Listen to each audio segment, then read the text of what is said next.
Christmas morning used to feel safe to me. That's what makes this hard to tell.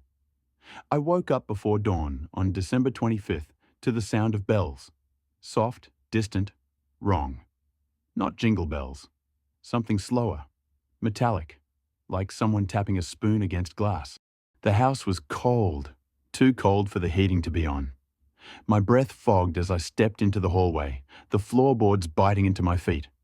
The Christmas tree lights were still on downstairs, casting warped shadows up the stairwell, stretching the banister into something skeletal.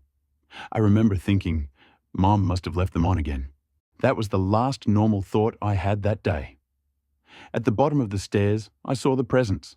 They were all unwrapped. Not opened, unwrapped. Paper neatly folded beside each box like skin carefully peeled away. Every gift was lined up in a row, facing the couch, tags turned outward. All of them said my name. I laughed nervously, because that's what you do when your brain doesn't want to accept what it's seeing. "Very funny," I called out, expecting my parents to jump out, grinning. No answer. The bells rang again, closer this time, coming from the kitchen. I walked in slowly. The lights were off, but the refrigerator door was open, spilling white light across the floor. That's when I saw the footprints. Wet, bare, leading from the back door to the fridge, then stopping abruptly. The fridge was empty. Not just food, everything. Shelves gone, drawers removed, like someone had hollowed it out. Taped to the inside was a card. Red envelope. My handwriting. "You said you wanted everything this year." My stomach dropped so fast I thought I'd throw up. I backed away and bumped into the counter. That's when I noticed the smell. Sharp, sweet, rotten, like spoiled meat wrapped in pine. The dining room door was closed. It hadn't been earlier. I was sure of that. The bells stopped. I reached for the handle and hesitated. Something on the other side scraped against the door, slow and deliberate.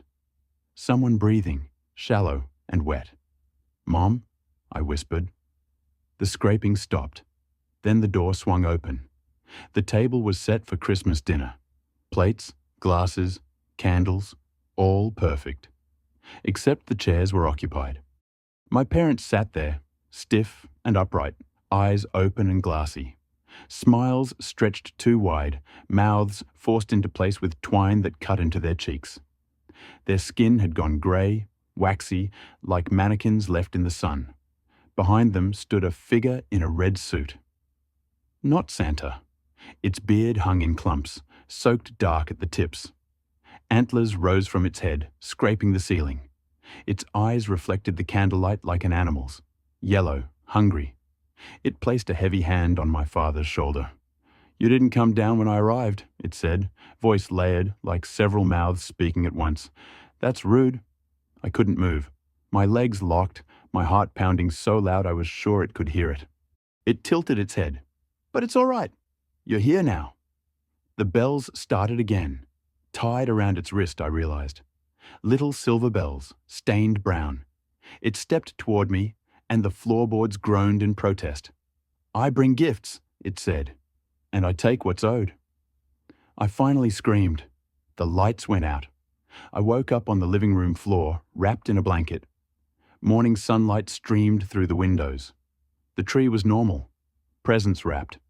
Music playing softly from the radio. My parents rushed in, asking if I'd had a nightmare. I said yes. I said nothing else. But sometimes, when the house gets quiet, I hear bells outside. And every Christmas morning, before anyone wakes up, I check the tags on the presents. They're always written in my handwriting. And there's always one extra gift. For him.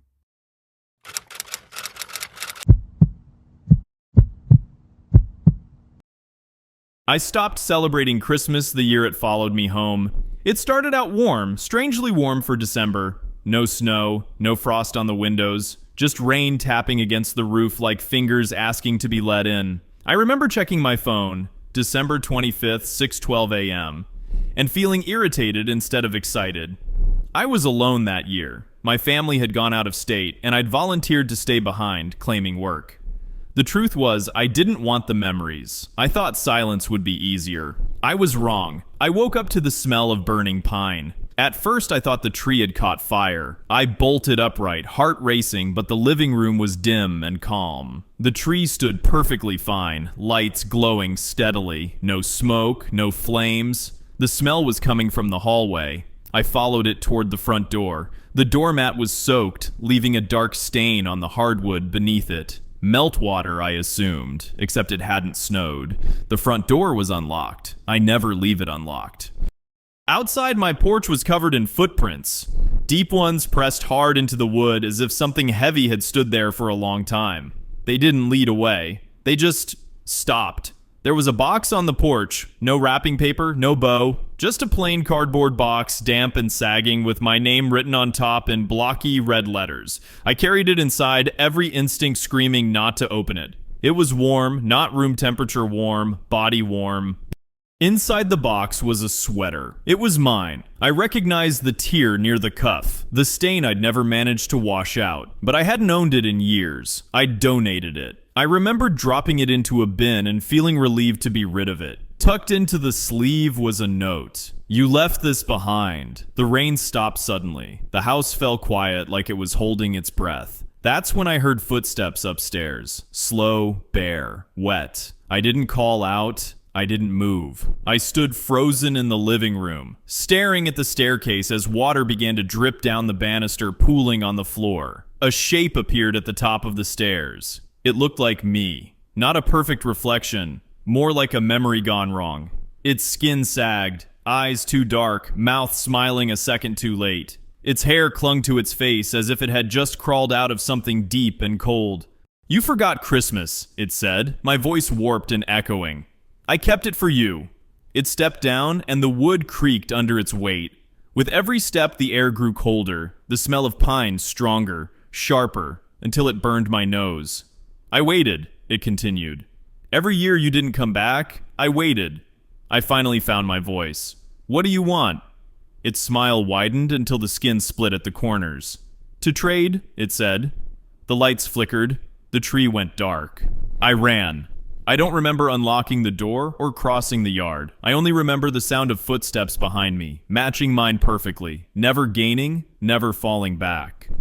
When I came to, I was in my car, engine running, hands gripping the wheel so tightly my fingers had gone numb. The house stood quiet behind me, normal, empty. I drove until the sun was high. That night, in a motel miles away, I unpacked my bag and found the sweater folded neatly inside. Still warm. Every Christmas since, I leave a gift outside my door. Something I once owned, something I don't want anymore. And every year, it's gone by morning. But I'm running out of things to give. And this year, it left me a note. "Your turn to stay."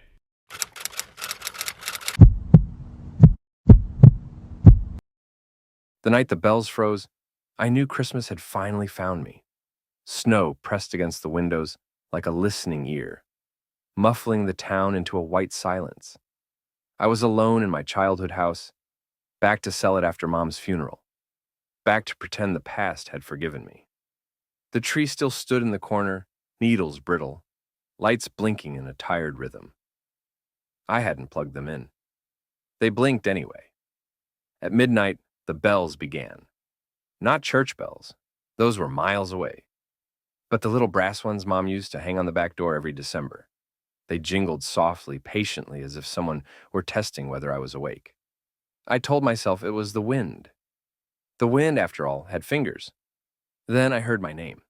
It came from the living room, wrapped in the warm cheer of Mom's voice. I hadn't heard it in months. Grief has a way of dressing itself as hope, so I followed it. The tree lights flared brighter, stretching the shadows into long, thin shapes that bent toward me. "I made you something," Mom said. Under the tree was a present I didn't remember wrapping. Red paper, green ribbon. My hands shook as I knelt. The bells rang again, right behind me. Inside the box was my old stocking. The one I lost the year Dad disappeared. It was heavy, wet. When I reached in, my fingers brushed something cold and smooth.